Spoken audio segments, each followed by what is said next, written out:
Welcome to Study Isaiah, the podcast where we examine the language, historical context, and meaning of the book of Isaiah with Dr. Paul Wegner. I'm Tyler Sanders, and across from me is Dr. Wegner, who is going to tell us the Hebrew word of the day. And I've got a good one for you today. It's to burn or consume, ba'ar.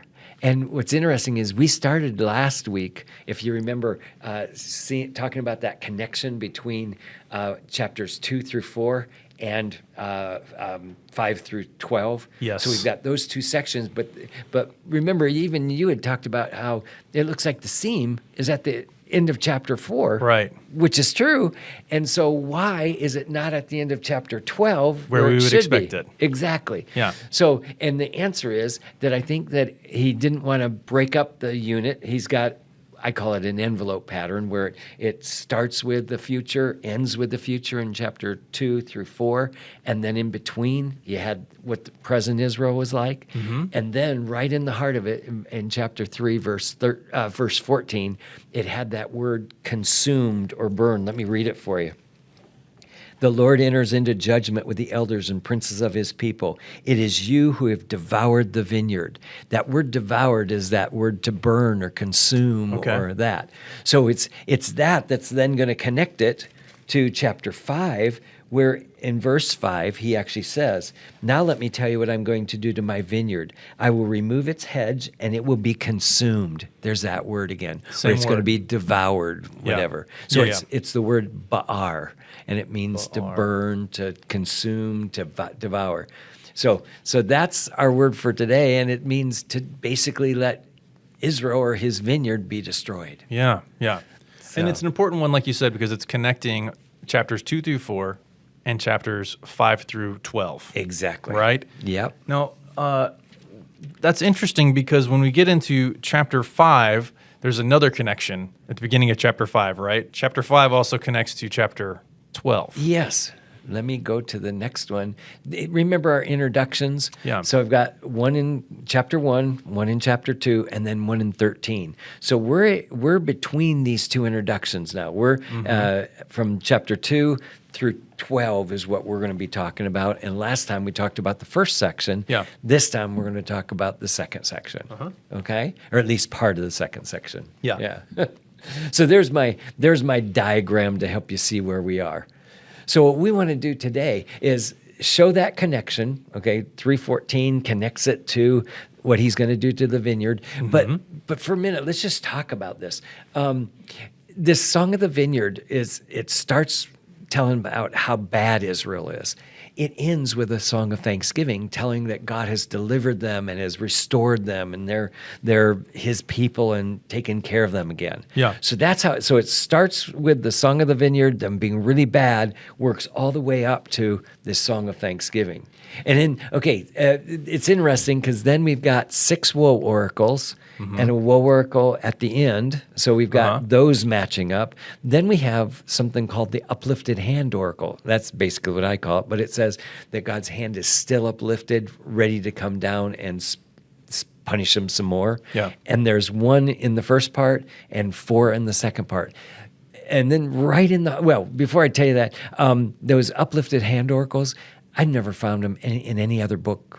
So only in the book of Isaiah are they, and really only in this section. There's a phrase that's close to it, but nothing exactly like what these uplifted hand oracles are. Yeah.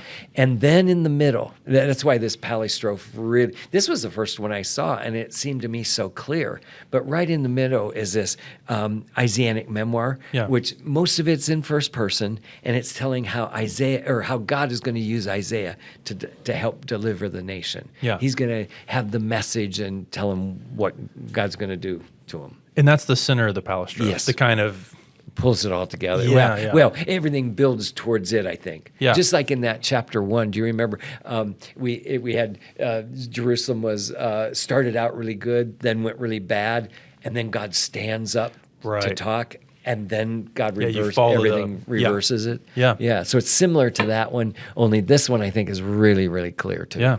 And that's a big chunk of scripture. Yes. So the memoir is chapter 6, verse 1 through 9, 7. So that's a big emphasis. Yeah. And is it more of a narrative, like genre style? Some of it is. There's still some prophecy and stuff like that, Okay. especially in chapter 9. Yeah. But most of it is narrative of what's happening, most of it during Isaiah's time period, I'm sure. Yeah.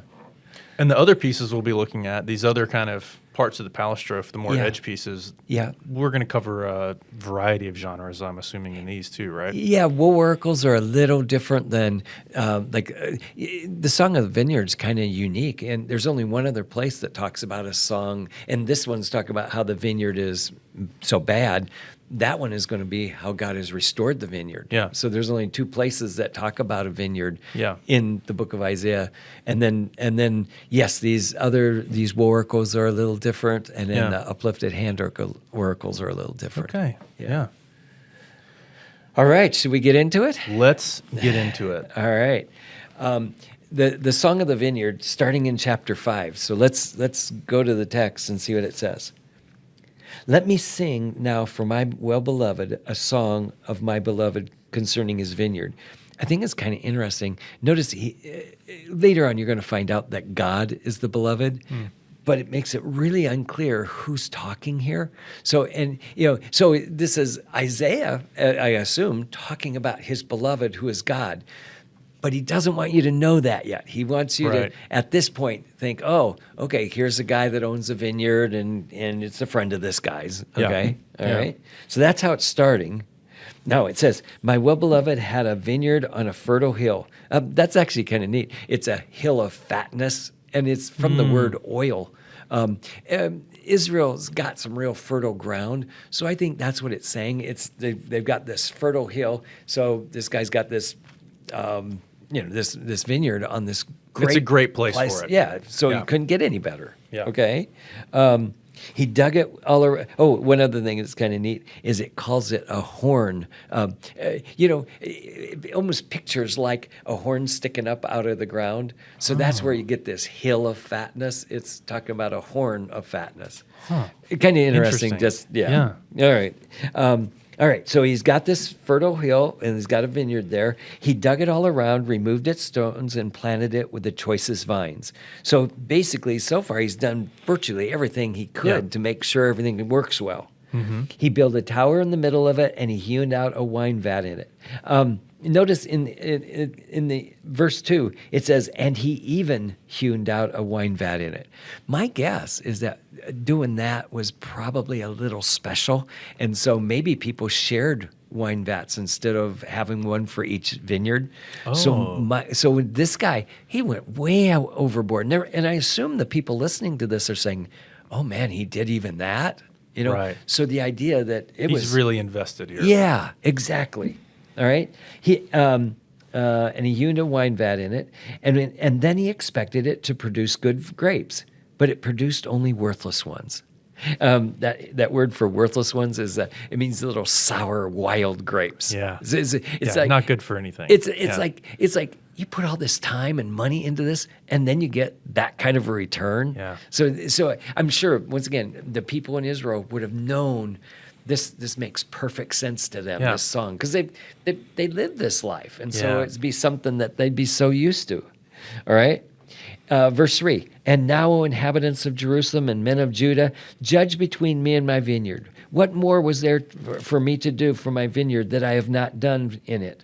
Why then, when I expected it to produce good grapes, did it produce worthless ones?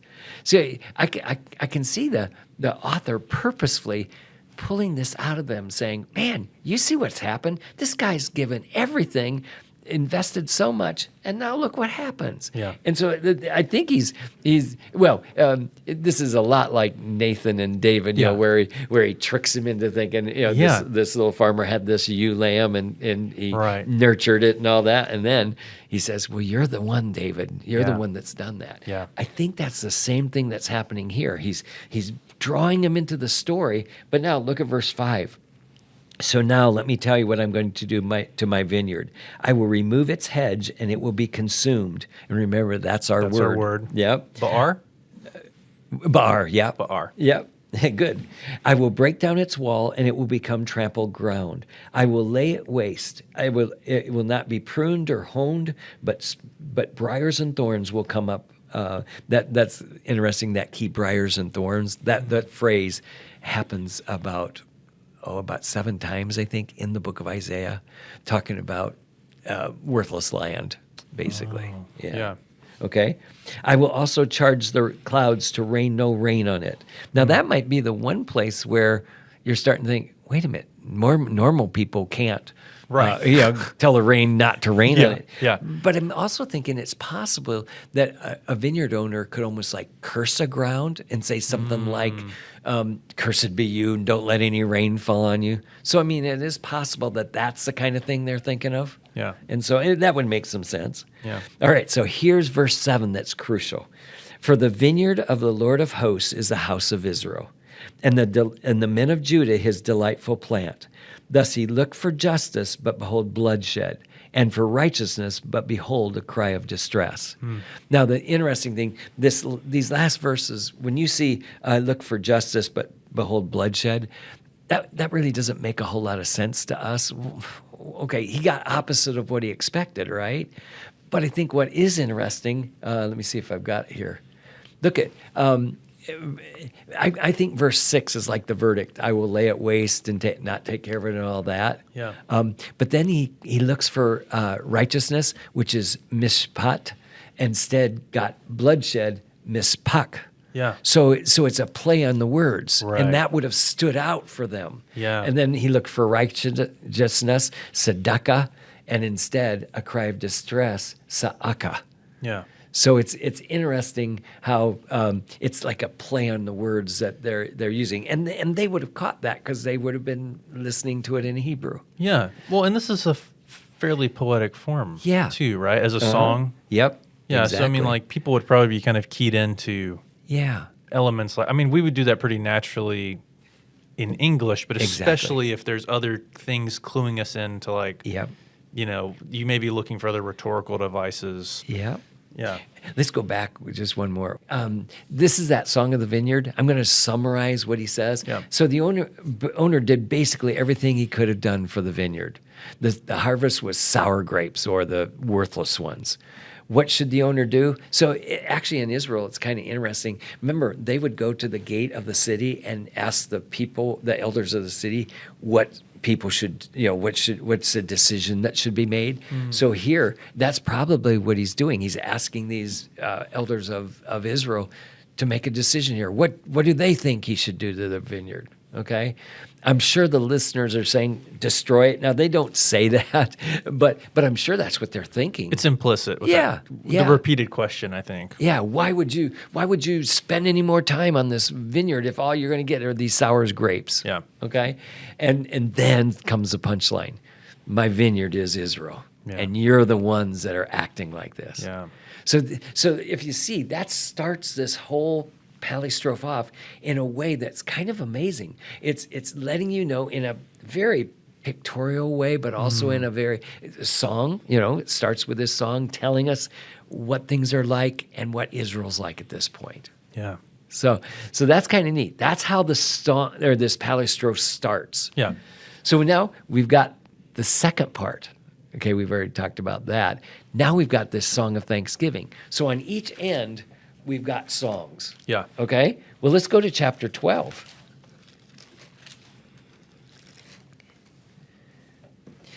Now, this one's interesting because how do you get from the vineyard like that, that's sour grapes and that's it, to this song of thanksgiving? How do they relate? And I think the answer is, as you work through the palistrophe, God's going to pour out punishment and judgment on them until you get to that Isaianic memoir, where Isaiah is going to be sent to the nation of Israel with this message that if they don't turn around, if they continue to go the way they are, God's going to judge them. Yeah. And so we've got a beautiful process of what's going on here. And then you've got these judgment or woe oracles again, and then the uplifted hand, Yep. and then this song of thanksgiving. The only way you could have this if it actually turned around, right? Right. So obviously something's happened. Yeah. So look how it starts. I should probably tell you this.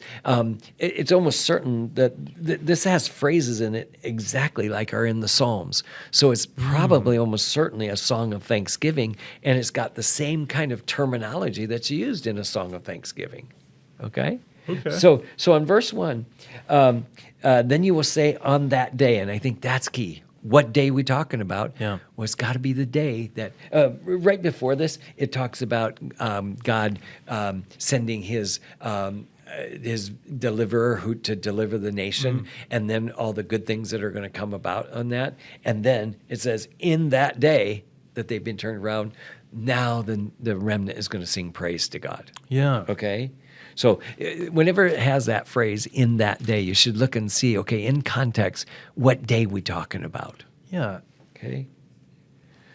All right? I will give thanks to the Lord, for although you were angry with me, your anger is turned away, and you comfort me. That's the only place that it talks about some kind of restoration, that they've been punished and now they're being restored. Yeah. So everything else is talking about the restoration. This little thing about you were angry with me, but only for a little while, and now you've comforted me. So Right. that when you look at it, that took years for that to happen, right? Right. When we started Right. out in chapter 5, when they're being so bad, it took years of punishment and God working with the nation till they were exiled, sent out of the land, and then God brought back a remnant. It's amazing. So in that one little section there, you've got all of that happening, and him talking about it. Oh, it's only a little time that you were Right. angry, Right. but now you've been comforting us. Yeah. So it's actually kind of neat. Behold, God is my salvation. I will trust and not be afraid. Both of those are phrases right out of the Out of Psalms. Psalms. Yeah. For the Lord my God is my strength and my song. He has become my salvation. So when he says my strength and song, I assume that my is Isaiah, but he's praising God for all that God has done for the nation of Israel. Yeah. Therefore, you will joyously draw water from the springs of salvation. That's kind of a neat thing if you think about it. So here's a spring sending out salvation that you can draw from. I think that's just a beautiful picture of what God was doing for the nation. Right. Yeah. Right. It's continual. Yeah. Yeah, and never getting stale, continuing to flow. Yeah. Yeah. All right. And in that day you will say, give thanks to the Lord, call upon his name, make known his deeds among the people, make them remember that his name is exalted. Praise the Lord in song, for he has done great things. Let this be known throughout all the earth. Cry aloud and shout for joy, O inhabitant of Zion, for great in your midst is the Holy One of Israel. Now, remember we talked last week about that Holy One of Israel being a name that was key to the book? Right. Here it's right at this turning point. You've got that beautiful name brought in. Now, if you think about it, why would they praise God? Well, if it starts off like what happened in chapter 5, and now he's delivered them and they become a remnant that actually serves God, there's good reason to praise him. And he's saying, for the things he has done. Well, what'd he do? He sent punishment into their lives to try to draw them back to him. A lot of it didn't work, so he had to bring more. Finally, they get it, and some of them come back to him. Right. So it's a song kind of summarizing what God's done for them. Well, and I think it's interesting too, O inhabitant of Zion. We got into that last episode, and then the very last line in chapter 12 is, for great in your midst is the Holy One of Israel. There's a dwelling together. There's like a closeness or maybe an intimacy even there. That's Remember in chapter 4, we had that same thing where God was going to be dwelling in the land. Right. And you'll see it one more time, or at least one more time later. Yeah. So it's that idea of God being with them. Yeah. Yeah. Yeah. So that's how it begins and ends. Yeah. So, and does that make sense? Is it? Wait, Yeah. before we do that, let's just you wanna do a summarize summary? it. Yeah. You will say in that day, which day? Well, we talked about that. That's going to be that day that he delivers them, and it'll be a long. It'll be a lot of days because it's going to take a long time for it to happen. Yeah. Thanks to God, you were angry, but your anger is turned away. There's that little phrase that talks about that. And then God is my salvation, and praise the Lord. Yeah. So you've got almost like a crescendo at the end where, yes, God is to be praised because he's the only one that could have done this. Right. Yeah. Because in the song of the Vineyard, as an audience or as a listener, we're ready to destroy the Exactly. vineyard until we realize. And they deserved it. yeah, right. Yeah. Yeah. So what a journey we're seeing on either end of this. You know, Exactly. the beginning and the end point here. Yeah. Okay, so that's, if you remember that picture of the palistrophe, those Yeah. are the very far ends. Uh-huh. And remember, it doesn't have the seam at the end, and the reason for that is I think it's in chapter 4, and he didn't want to break up those units. Right. And so he puts it in chapter 4, but then he makes that connecting link. Yeah, because this is a great unit. Yeah. 5 to 12 there's a pretty clear Yeah. beginning and ending there. Yeah. Yeah, And- I think I can buy that. Okay. All right. Now, let's go to, should we go to the next part? Yeah, the Woe Oracles. Yeah. Why don't you tell us what a Woe Oracle, It- It's really hard to Wow, explain. yeah, it's hard to say. Yeah. A oracle. But if you think about it, it's like saying cursed on somebody or opposite of blessed be somebody, do just the opposite of that Okay. is woe. Yeah. And it's like saying, oh, sorry for you and stuff like that. Like punishment's coming and you deserve it and shame on you almost. Yeah. Yeah. Yeah. So first we've got in chapter 5. Now remember, what I've tried to do is in your Bible you should actually see these woe sections. So if you look at now, remember 5 through 7 was that song, okay, and that pretty much is a stopping point, okay. Then look at verse 8. Woe to those who add house to house and join field to field until there's no more room, so that you live alone in the midst of the land. This is going to sound terrible, but this is kind of like, I'm thinking of like Montana or Wyoming, some of those places where they've got such big cattle ranches or I don't know what even to call some of them, but they are so big that your nearest neighbor could be 20 miles away, and you own all the land in between. Now, it's not a problem in Wyoming or Montana, but when you're in Israel and God gave that land to each of the individual families, remember when it was divided up, that each of the tribes had a certain amount of land, and they were supposed to keep that. That was their inheritance from God, basically. Right. Well, something's happened that these rich landowners own so much land that it's like they're living alone in the midst of the land. And so that's why God is saying woe on them. Yeah. Okay. And that gives you some clue. Here's rich people ripping off poor people. And remember, at that point, if you don't have any land, you're starving to death. Yeah. So you're basically slaves, but you'll never get out. And Right. remember, that's why God had that rule in the year of Jubilee. Do you remember every 50 years, Right. the land was supposed to go back to the original owners? Right. I'm not Right. convinced that was happening here. Right. And so what was probably happening is these poor people had no chance of getting out of this of their debt. Yeah. So, okay, does that make sense? Yeah. So he's actually saying, see, earlier, do you remember when it says, it is you that are grinding the face of the poor? Right. Yeah, so Right. I mean, that's a pretty stiff condemnation. Well, if you look here, I can see why now, okay? So that you live alone in the midst of land. In my ears, the Lord of hosts was sworn, saying, surely many houses will be desolate, even great and fine ones without occupants. Any idea what that would be? No, I when I read that, I wasn't quite sure what that without occupants totally Yeah, was referring to. that means they're going into exile. He has actually already warned them here. So, notice he says it by an oath. In my ears, the Lord of hosts has sworn, saying, surely many houses will be desolate, even great and fine ones without inhabitants. Yeah. So the first thing I think he's talking about there is you're going to be removed from the land. Now, Yeah. if you think about it, that's a brilliant punishment for the crime. Yeah. When God punishes people, he punishes them with a punishment that fits the crime. And Right. this one's beautiful. They stole the land from the poor people. So they get taken out of Yeah. it. Yeah. Yeah. And remember I told you last time that when God did this, he punished the ones that deserved it the most, and that the poor people, when they're going to be left in the land, and so they'll Right. get their land back. Yeah. But it's not because the rich people wanted to give it back. Right. Okay? Right. So this is, I think, really interesting.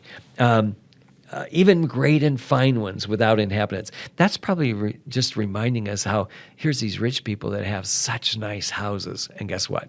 They're going to be empty soon. Yeah. Yeah. So that's the first thing. So exile, it sounds like the first thing. Then verse 10 says, for 10 acres of vineyard will yield only one bath of wine. So actually, it's very possible, the 10 acres, it's very possible that an acre was the amount of land that a pair of oxen could plow in one day. Okay. So that would be an acre. Yeah. But now it says, and 10 acres of vineyard will only produce one bath of wine. A bath is a little over a bushel of wine. It's not the right kind of, it's maybe 50 gallons of wine. But if you think of that, 10 acres, right. that's a lot That's of land. way underproducing. Yeah.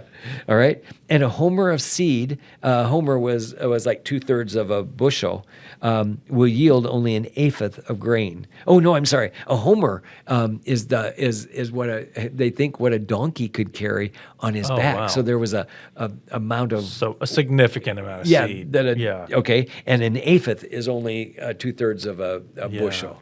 So Right. once again, so you've got all this seed bringing that much of a return. Yeah.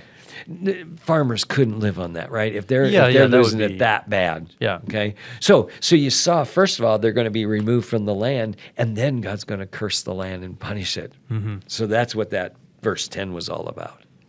So do you understand the first woe? The first woe is that the rich people are basically going to have their land taken away because they're going to be in exile, Yeah. and the land is not going to be worth anything anyway. yeah, basically. because it's Or not at least producing. as a productive. Yeah. Okay, so it's been cursed by God. So that's the first one. Second one starts in verse 11. Okay, woe to those who rise early in the morning that they may pursue strong drink, who stay up late in the evening that wine may inflame them. Their banquets are accompanied by lyre and harp, and by tambourine and flute, and by wine, but they do not pay attention to the deeds of the Lord, nor do they consider the work of his hands. Now, let me just stop there. So the woe is they're partying all the time, right? Yeah, right. So woe to those. And he says they've got all these fine things like banquets with music and all that. Yep. But the real key is in the last part of verse 12. But they do not pay attention to the deeds of the Lord. So they're so busy partying, they don't see what God's doing. Right. Does that make sense? Nor do they consider the work of his hands. Yeah. So that's the key. The key is they're just not listening. Yeah. Okay. Which that's a good contrast probably to our Song of Thanksgiving in chapter 12 too. That's Yeah. what's going to be right in verse 4, like make known his deeds among his peoples, yeah. make them remembered that his Yeah. name is exalted, Yeah, and they can't even remember can't, what's going on. Right. Or see what's going on. Yeah. Okay, good. Now, that's not all of it, but look at verse 13. Yeah. Therefore, my people go into exile for their lack of knowledge, and their honorable men are famished, and their multitude is parched with thirst. Therefore, Sheol is opening its throat and opening its mouth without measure. Jerusalem's splendor, her multitude, her din of rivalry, and the jubilant within her descend into it. So the common man will be humbled, and the man of importance will be abased. Remember that phrase that we had in chapter 2? Now you see it again. Yeah. That same kind of punishment. Okay? The eyes of the proud will also be abased, but the Lord of hosts will be exalted in judgment. Last time, if you remember, it talked about God being exalted in that day.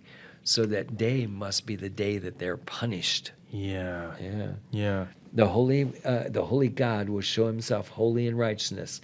Then the lambs will graze as in their pastures, and strangers will eat in the waste places of the wealthy. So basically what it's talking about is when these people are taken away in exile, the animals are still going to be in the pastures, and the strangers are going to be taking them and eating them and Right. stealing them from them. Right. So there's our second woe. Yeah. Okay, that one makes sense. Yeah. Okay, so God's punishing them again. Doesn't explain, well, other than they're not paying attention to what God's doing, and they're missing that. So God's gonna, and He says He's gonna send them off into exile again. Yeah. Okay, all right, ready for the third one? Let's get to the third one. Okay, Verse 18, do you see it starts there? Woe to those who drag iniquity with the cords of falsehoods and sin as with the cart ropes. I tried thinking a good word. What would picture these? So I put on there, woe to the swindlers. Because these are people that are ripping people off and they're getting them snagged into the sin. When it talks about those who drag iniquity with the cords of falsehood. So they're using lies to get these people snagged into sin. And then once they're in, they're stuck in it. Right. Okay? Yeah, that's good. Yeah, so I thought swindlers might be a good word to call them. Yeah. Yeah. All right. And sin as if with cart ropes, who say, let him make speed, let him hasten his work that we may see it. When it says, let him make speed, let him hasten his work, I assume that's God. And if that is, they're like mocking him. Hurry up, let's see what you got coming for us. He's told them that punishment's coming. So it's like they don't see it very well. Right. So that's a very deep awareness of we're doing something wrong. Yeah, obviously. And scary. So far, nothing has happened yet. Yeah. Like, where's God? Good. I'm supposed to be getting bashed for this, basically. And Yeah. So they're almost like mocking him then. Yeah. Bring it on, God. Let's see it. Yeah. Yeah. That's scary. Yeah. I mean, that basically says either you're not powerful enough to punish me or you're not paying attention or something, right? I mean, yeah, I think so. And let the purpose of the Holy One of Israel draw near, come to pass that we may know it. Wow. Yeah. Yeah, isn't it? These are mouthing off to God, aren't they? Yeah. So that's number 3. So they get them all snagged into sin, and now they're mocking God because he hasn't brought judgment on them yet, because he said he was going to. Yeah. God has been very patient with the nation of Israel, hasn't he? And that's why, this is in the 700s. They don't go into captivity for another 100 years. So that's plenty of time for them, if they're going to repent. But it's also time enough for them to almost mock God, because he said we were going to go into captivity, and I don't see it. Right. So it almost sounds like they're mocking him because he hasn't done this punishment to him yet. Yeah. Scary. All right. The fourth one is in verse 20. Woe to those who call good evil. Call evil good and good evil, who substitute sweetness for light and light for darkness, who substitute bitter for sweet and sweet for bitter. See, my understanding of this, I called them the corrupt ones, but it's almost more than that. See, they're trying to convince others that good is bad. Right. And bad is good. Right. So they're really, so they are about as corrupt as they can be, it would seem like. Yeah. So does that make sense? So I think so, yeah. The opposites are pretty... Yeah. This one was fairly clear, I think. Okay. Just because... I think these images are so... Vivid almost, aren't they? Yeah, well, and like kind of... Yeah. They would transcend culture. Yeah. Evil and that's good, right. light and darkness, sweetness and bitterness. Those are things that, we got a child would obviously know, like, well... Yeah. Yeah. I want something Except sweet, Israel not does something it. bitter. Yeah, right. Yep. Okay, verse 21. Now we're on the fifth one. Woe to those who are wise in their own eyes and clever in their own sight. So they think they're wise by tricking God or tricking these people and calling God to come and punish us because we don't see this judgment that you claim is coming. And so, once again, they're mocking him again, it seems like. Yeah. Well, and it could probably connect to the previous one, too, right? Sure. Maybe someone who's wise in their own eyes would think something's call good. evil is good, Yeah, exactly. Yeah. Okay, verse 22, sixth one. Woe to those who are heroes in drinking wine and valiant men in mixing strong drink, who justify the wicked for a bribe and take away the rights of the one who is in the right. Wow, that amazes me. So here's they're heroes in drinking wine. Well, why would you be a hero in that? Right. That's like a worthless thing. Yeah. All right. And valiant men in mixing strong drink. The next clue: who justify the wicked for a bribe and take away the rights of the ones who are in the right. So these guys have enough power that they can can cheat and bribe and get away with things. Yeah, with crime, yeah. Yeah, even with people who, they're the ones that are in the right, but these guys, because they have power over them, can rip them off. Yeah. Okay? So that's what the people are like. There's 6 woes, and God says they're going to be punished, but they're almost mocking him. At some point they're saying, go bring it on, God. We want to see you do this. You said you were going to. Let's see it. Right. That if you think about it, that's really disgusting, because here's God. He's been so gracious to them and not punished them for 100 years, and they're just like mocking him. Yeah. So that when God does punish them, he can actually say, this was just. And there's no doubt these people deserved it. Right. And so I guess that's the whole purpose for this. Yeah. Yeah. That's tough. This is a very condemning indictment. Yeah. Yeah. So when they go into exile, there's no doubt that they deserved it. Mm-hmm. Yeah. Ripping off the poor. And he called them. So remember in chapter 1, so many times he tried to reason with them and call them back to himself. And they refused. Well, and it means the exile is not something that happened outside of God's control. This was the exile was to punish and develop that remnant. Yeah. Right? Yeah. Yeah. And it'll work. Yeah. Which I'm surprised, but it does. Thank goodness we already read chapter 12. Yeah, that's right. All right. So now we're ready for the uplifted hand oracle. Let's see. All right. This one is actually pretty long, and it covers. Oh, I should show you something, because you might be a little mixed up. But let's go to chapter 10. Okay. And this will be the kind of the other side of the palistrophe. Woe Oracle. Yeah. Woe Oracle. And if you look at verse 10, chapter 10, verse 1.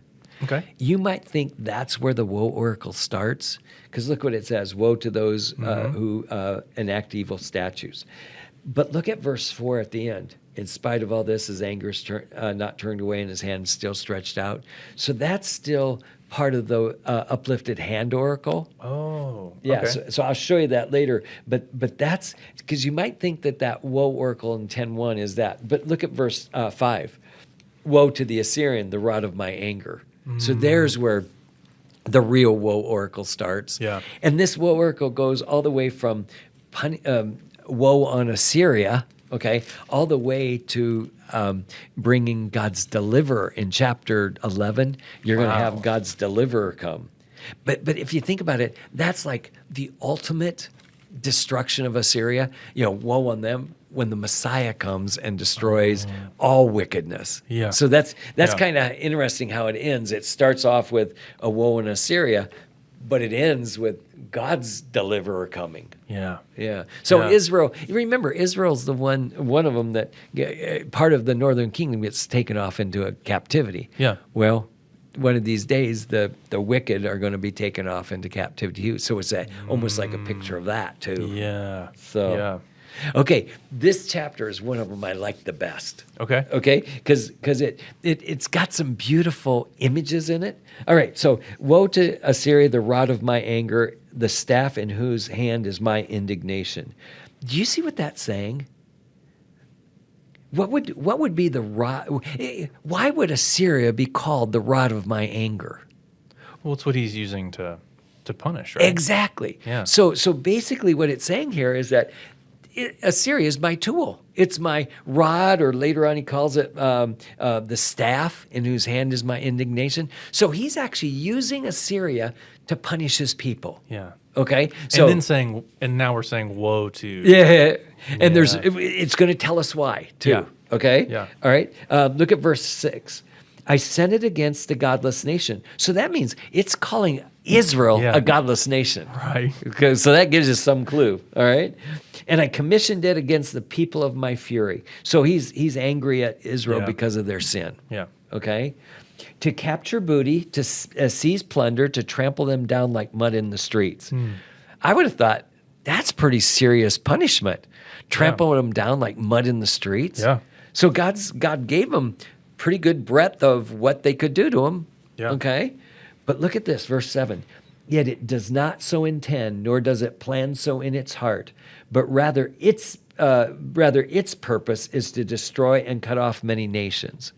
So it didn't want to just punish Israel. It wanted to cut them off, and not just Israel, many other nations. Yeah. And God's going to call him on the carpet for that. Remember, God can't let Israel be totally cut off. Yeah. Right? He's got some promises to David and other people in the land that say, David will always have a king reigning on the throne, and Israel will always be my people. Yeah. So he can't have them be totally cut off, and that's what Assyria wants to do. So God's going to call him on the carpet for that. Yeah, Right. They're going to get it. So we learned about that's not what they intend. Verse 8, for it says, "Are not my princesses all kings?" There probably is a play on word in there because the Assyrian word for prince, the Assyrian word for king, it sounds like the word for prince. Oh. So they're like play on words here again, using the Assyrian word. Yeah. But they're saying, okay, so almost like saying, wouldn't you rather be in a prince in my army than a nation, be a king of a nation I just trounced? Right. Yeah, so that makes pretty much sense. Is not Carmel like Carchemish, and Hamath like Arpad, and Samaria like Damascus? He's basically just going down and showing, okay, here's all these cities. I've destroyed every one of them. Okay, so he's basically listing off his list of cities he's destroyed. Yeah, his accomplishments in a way. Okay. As my hand reached to the kingdoms of the idols, whose graven images were greater than those of Jerusalem and Samaria, shall I not do to Jerusalem and her images just as I've done to Samaria and her idols? See, there's a couple things I want to point out here. In the Assyrian's mind, he doesn't see any difference between Jerusalem and Samaria, or the northern kingdom and the southern kingdom. Yeah. Because in his mind, they have the same God. Right. But remember, the northern kingdom was it had Baal worship in a lot sooner than did the southern kingdom. Yeah. So they were punished for what they deserved. And in the Assyrian's mind, he doesn't know any different. Yeah. So in his mind, he's just saying one's like the other. Yeah. Okay. Now, what other is interesting is, notice at verse 11, shall I not do to Jerusalem and her images? Yeah, that should have caught you off guard when it said that. Because remember, Jerusalem shouldn't have any images, right? Right. And in actual fact, they obviously must have that. Yeah. So they're no different than when it said whose graven images were greater than those of Jerusalem and Samaria. So he's linking them and saying, well, look, if you have, in the Assyrian's mind, it's kind of funny. He thinks that if you've got a great God, you're gonna give images and you're going to have temples and put those dedicated to him. If you don't have many of those, then you don't have a very great God. Right. So in his mind, that's how it works, and God's going to call him on the carpet for that one too. Yeah. Right. All right. So we learned several things I think that are really interesting here. One is that Jerusalem is now doing the way of Samaria and got idols in her midst too. Yeah. And the Assyrian doesn't know the difference between Samaria, who has the Yahweh, as Jerusalem that has Yahweh. Yeah. So in their mind, they're the same. Yeah. Okay? All right, now look at verse 12. So it will be when the Lord has completed all his work on Mount Zion and on Jerusalem, he will say, I will punish the fruit of the arrogant heart of the king of Assyria and the pomp of his haughtiness. So a couple things that are interesting here. He's got some work to do on Zion or Jerusalem, right? What's he got to do?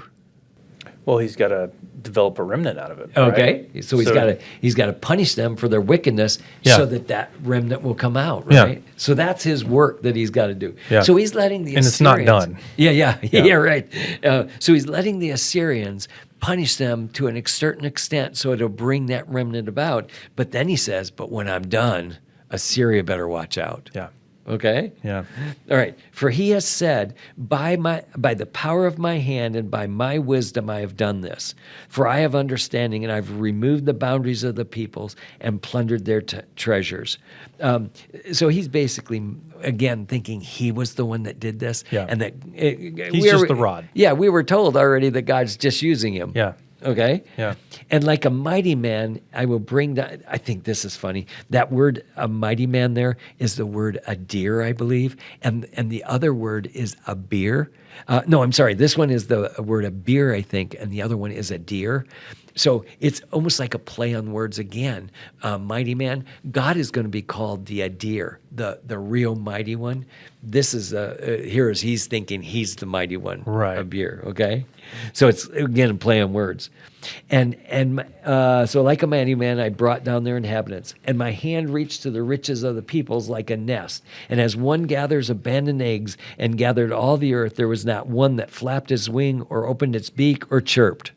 Actually, that's not really true. They did a lot of chirping, but it didn't do any good because remember, Assyria was the first one that had a standing army. Yeah. So here's militia going against a standing army. Yeah. Which, Right. what country could take on that? Yeah. Okay. Yeah. So he pictures it like a bird gathering up, all, or like a person gathering up all these eggs from the birds, Yeah. and they didn't have any competition. Yeah. And for sure, he didn't have much. Yeah. Okay, now here's God's response. Is the axe to boast over the one who chops with it? Right. So he's just saying, it's a tool. A tool coming after the guy who's holding it? That's like a joke. Yeah. Okay? Yeah. All right? So he's calling this Assyrian a joke. Is the saw to exalt itself over the one who wields it? That would be like a club wielding the one who lifts it. So he's saying that a club picking up the guy that's holding it, okay? Or a rod lifting him who is not wood. Therefore, the Lord God of hosts will send a wasting disease among his stout warriors. So God's got some punishment coming because the tool thought they were the big thing. They thought they were God. Yeah. Okay? All right. We don't know exactly. Do you remember in 701, the biblical text tells us that an angel of the Lord wiped out 185,000 of the Assyrian soldiers? Yeah. Well, we're going to learn more about that time period, but this is another passage talking about what he's going to do. So he's sending a wasting disease among his stout warriors. We don't know exactly what happened there, but there's enough little information from other places that suggest it might be something like a plague or like bubonic plague that wipes out the people. Yeah. And so whatever, it's got it. Okay, so we know that they're going to die really quick. That's one of the things because it talks about them 185,000 dying in one night. Right. So we know it's quick. Yeah. Okay. Another thing is we're learning that it's like a wasting disease. All right. And under his glory, a fire will be kindled like a burning flame. So that makes it sound like a fever or something like that, right? Fire being in there. Yeah. And the light of Israel will become a flame and the fire, and the Holy One a flame, and will burn and devour his thorns and briars in a single day. Again, emphasizing the speed of it. Okay. Yeah. So that I'm assuming that there could be something like a plague that God's going to use to wipe them out, and that would fit this kind of imagery really well. Though we don't know exactly. But from Herodotus does tell us that there was a plague of field mice. He claims they came and nibbled the bowstrings off so that they couldn't fight back. Right. But as I understand it, the bubonic plague is carried by field mice. You know, the disease is carried on their back. Yeah, so it could have spread. Or something. Yeah. So at least I think it's possible. He would destroy the glory of his forest and of his fruitful garden, both soul and body. And it will be as when a sick man wastes away. That's another thing about maybe a flame or like a fever or something. Yeah. You know. And the rest of the trees of the forest will be so small in number that a child can write them down. So whatever it's going to be, there's not going to be many left. Yeah. So a kid can count them. Yeah. All right. Okay, so it starts off with God, these Assyrians boasting about how strong they are, and then God kind of like mocking them, saying, well, "You're just my tool. You're a staff in my hand." Yeah. Okay. Then they boast more about how they're destroying many nations and all of that, and he's saying, man, that's like a tool coming after the person that holds it. Yeah. So he thinks that's like a joke. Crazy. Yeah. Yeah. Okay. So God says he's going to wipe them out. They're going to be like a wasting disease, and there's going to be so few of them that a child can count them down. I actually think that fits the time period of 701 really well. We don't know much of what happened, but from the biblical text, we know that this Sennacherib comes with a pretty substantial army, ends up going home with, his annals talk about him getting a lot of money and captives, but most of that is, from what we can tell, is from other places outside of Jerusalem. So he probably got all the captives from out them. And it does say that Hezekiah paid him off.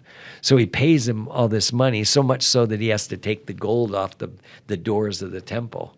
Oh. So that's probably quite a bit, yeah. So he gives him that, but then Sennacherib apparently wants even more, and that's when God stops him. Yeah. So even from what we know of the biblical text, it sounds like to me that Hezekiah does pay him off, but then when Sennacherib wants more, that's when God calls him on the carpet and says, "That's enough." Yeah. Like he said earlier, your job, your intent was to totally wipe him out. Well, at some point, God calls him and says, "That's enough." Yeah. So So I thought that was brilliant. It's a beautiful way to take care of an all-powerful ruler, isn't it? Yeah. And if you think about it, the Assyrians were at the peak of their strength. So that means that they are a powerful nation, and here's little Jerusalem for having to fight back against them. Yeah. So it's kind of a great story. Yeah. All right, let's keep going. Verse 20. In that day, well, what day are we talking about? In that day that God's going to punish Assyria. Yeah. Okay.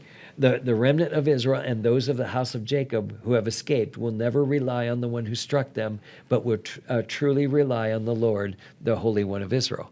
So he's talking about a remnant coming out and learning from that time period that God delivered them. We're going to learn later that not all of them felt that way. Because there's a passage that talks about this same time period and that they didn't get it, okay? But there must be some that do, okay? Yeah. A remnant will return, a remnant of Jacob, to the mighty God. For though your people, O Israel, are like the sand of the sea, only a remnant within them will return. That's kind of sad, isn't it? Yeah. So Israel is going to have a significant amount of people, but only a small percentage of them are going to turn back to God, even after 701 when God delivers them. Right. That's scary. Yeah. Yeah. Okay. A destruction is determined, overflowing with righteousness. For a complete destruction, one that is decreed, the Lord of hosts will execute in the midst of the whole land. So Jerusalem, Judah is going to be significantly punished. And the northern kingdom is already going to be punished because they are taken off into captivity. Yeah. Yeah. All right. Therefore, thus says the Lord God of hosts, O my people who dwell in Zion, do not fear the Assyrian who strikes you with the rod and lifts up the staff against you, the way that Egypt did. For in a very little while my indignation against you will be spent, and my anger will be directed against their destruction. So that gives you some clue of what's happening. Remember earlier he talked about, you're just my tool, and I've given you a little leeway, but you've gone too far. Yeah. Well, here he says, just wait. When my job is done with Assyria, on Zion, I'm going after them. Going after this. Yeah. All right. The Lord of hosts will arouse a scourge against him, like the slaughter of Midian and the rock of Orb. Do you remember that was with Gideon? And remember the Midianites had come across, and remember with 300 men he routs them, and God's plan and all. That's what I think it's saying, is that God's going to be the motivating factor here. It's not going to be Israel. Yeah. All right. And his staff will be over the sea, and he will lift it up the way he did in Egypt. Remember, I think he's showing the picture of Moses lifting up his staff and separating the waters, and they come back. So two brilliant ways of when God in the past showed his strength. Now he's going to deliver them. So it will be in that day that his burden will be removed from your shoulders and his yoke from your neck, and the yoke will be broken because of fatness. Now that's an interesting phrase because we're wondering what is that? But it seems like it understands that God is going to so restore the people that their nation is going to be blessed so much that they're going to break the yoke off their back. That seems to be what it is. The yoke will break because of flourishing. Yeah.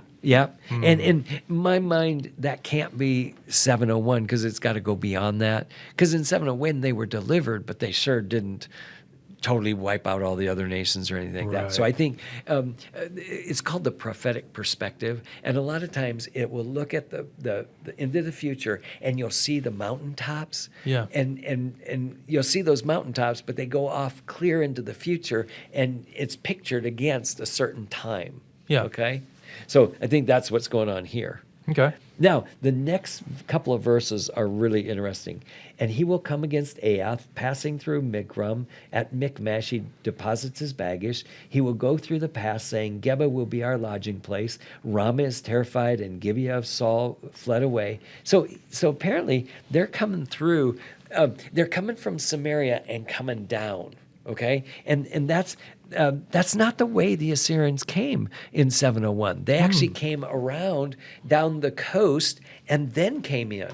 Okay. So what is this? Yeah. Verse 32. So today he will halt at Nob and shake his fist at the mountain of the daughter of Zion, the hill of Jerusalem. When we know that Nob or Nob, whatever, it's probably Nob, is probably where Mount Scopus is.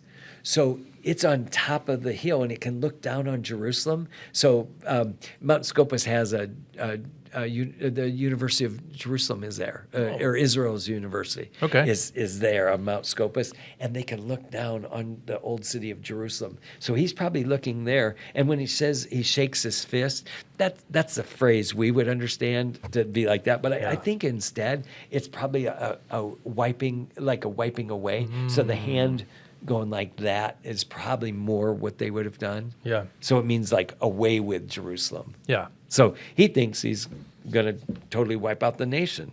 Now, my guess, there's a lot of different suggestions as to what this is, because this is not, it's a figurative thing or something like that. I actually think these are reinforcements coming down from the staging place they had at Ramah and brought it down. Because if you think about it, they've been through several battles already, Lachish and Lasham and all of these, Libnah.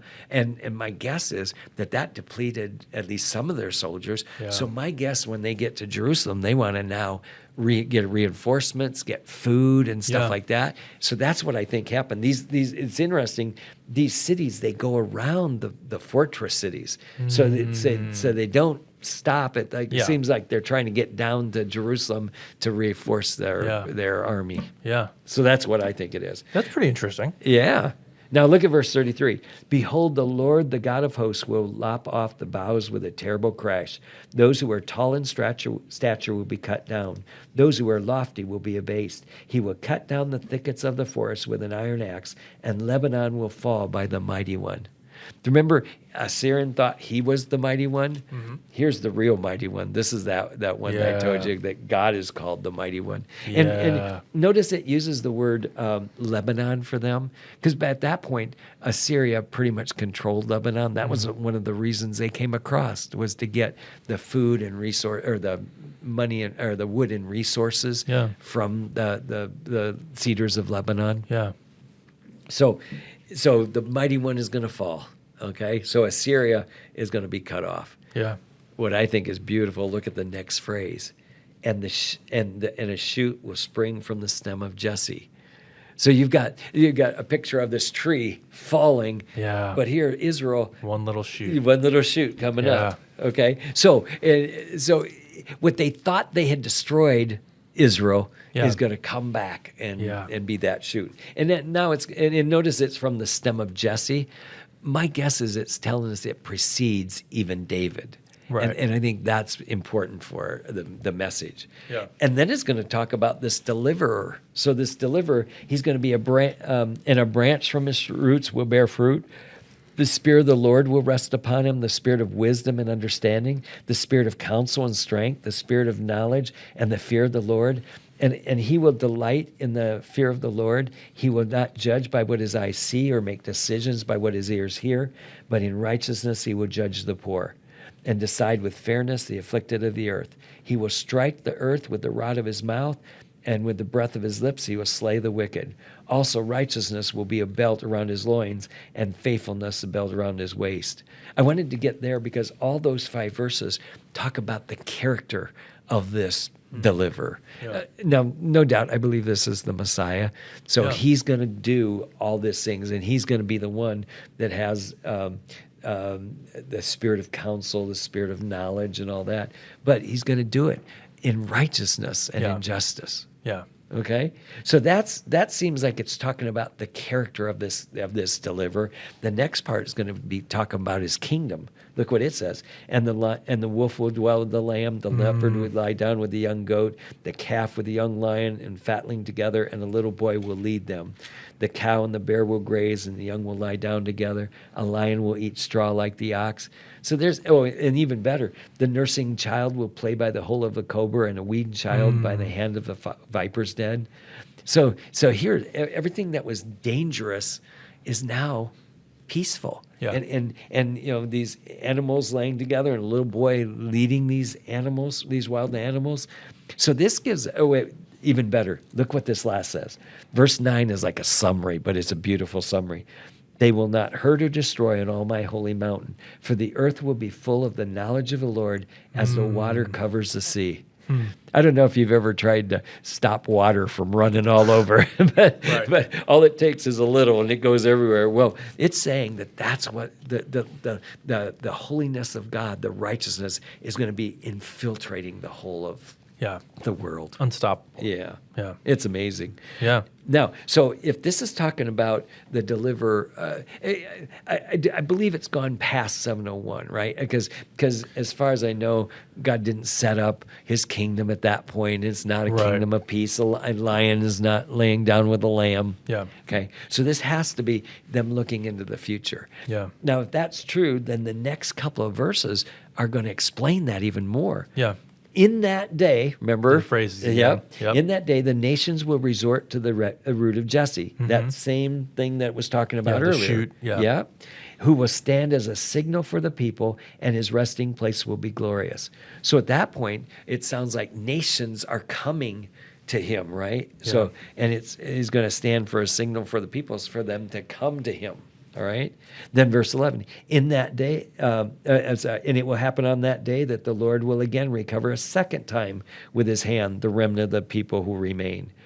Now, we got to figure out the second time. Well, when was the first time? You could think the first time was from Egypt. But if you think about it, it wasn't from multiple nations. Yeah. So I wouldn't think that.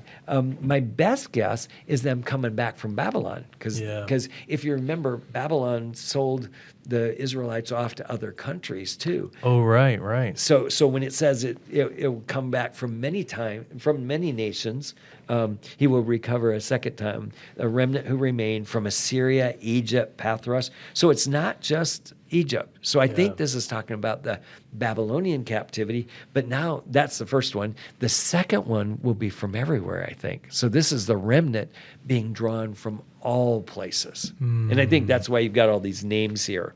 Assyria, Egypt, Pathros, Cush, Elam, Shinar, Hamath, and the islands of the sea. So I think it's saying from the outermost parts of the earth, they're going to be coming. Yeah.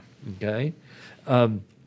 And he will lift up a standard to the nations and assemble the banished ones of Israel and will gather the dispersed of Judah from the four corners of the earth. Well, that's pretty. Yeah. That's pretty far. Yeah. Then the jealousy of Ephraim will depart, and those who harass Judah will be cut off. Ephraim will not be jealous of Judah, and Judah will not harass Ephraim. I don't know if you know this, but earlier in chapter 9, it talks about when God was punishing them, that He was going to have them. Ephraim is going to go against Manasseh against Ephraim, so they're going to have like civil war amongst them. Here now, it's going to be a time of peace. Yeah. Yeah, and then it says, and they will swoop down on the slopes of the Philistines on the west. Together they will plunder the sons of the east. They will possess Moab or Edom and Moab, and the sons of Ammon will be subject to them.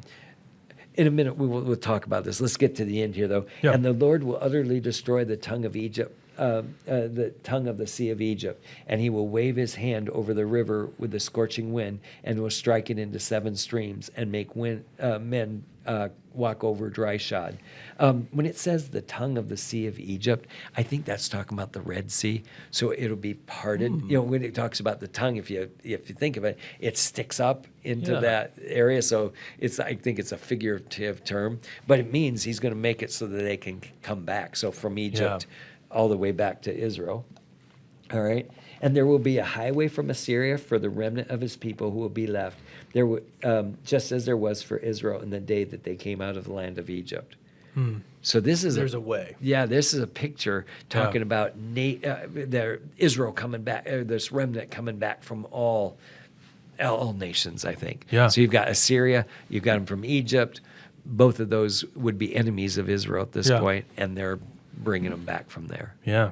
So I think that's very exciting. When I said enemies of Egypt, I meant enemies of Israel in the past, Assyria and Egypt, because at this point Egypt is actually on Assyria's side, or is on Israel's side against Egypt. Against Assyria. Yeah. Egypt and Israel. Yeah, against them. Yeah. Yeah. Well, does that make some sense?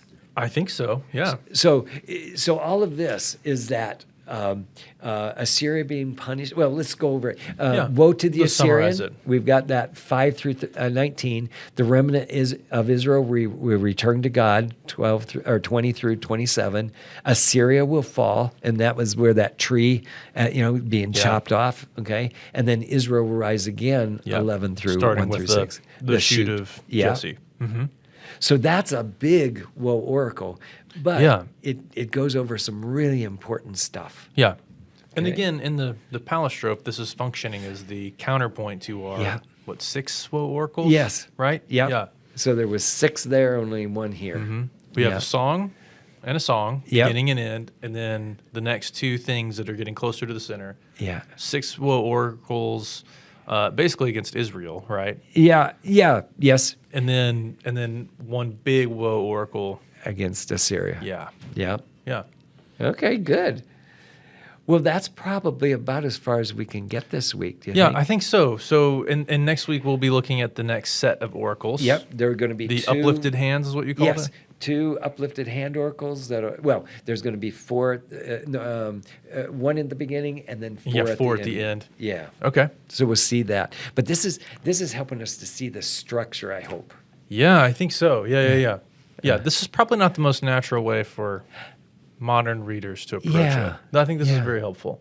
But it does show how these sections are put together, I think, and then they make some sense. Yeah. Because otherwise, when I first saw this, I'm going, most scholars were saying, oh, this uplifted hand oracle got separated from these other 4. And I'm going, okay, but why? And so even if their answer was that somehow they got separated, okay, that's possible, but why would they do that? And to have them balanced on each side of it, and to let you know that means the Isaianic memoir in the middle is really the most important part too. Yeah. So that helps us. Okay, so for next episode then. Okay. This past homework, we read 5 through 12. Yeah. What if we do that again, but instead of going 5 through 12 kind of in order, we followed the structure of the palistrophe? That might be good. Would that be helpful? Yeah. So we read 5 and 12, or at least maybe the song of Song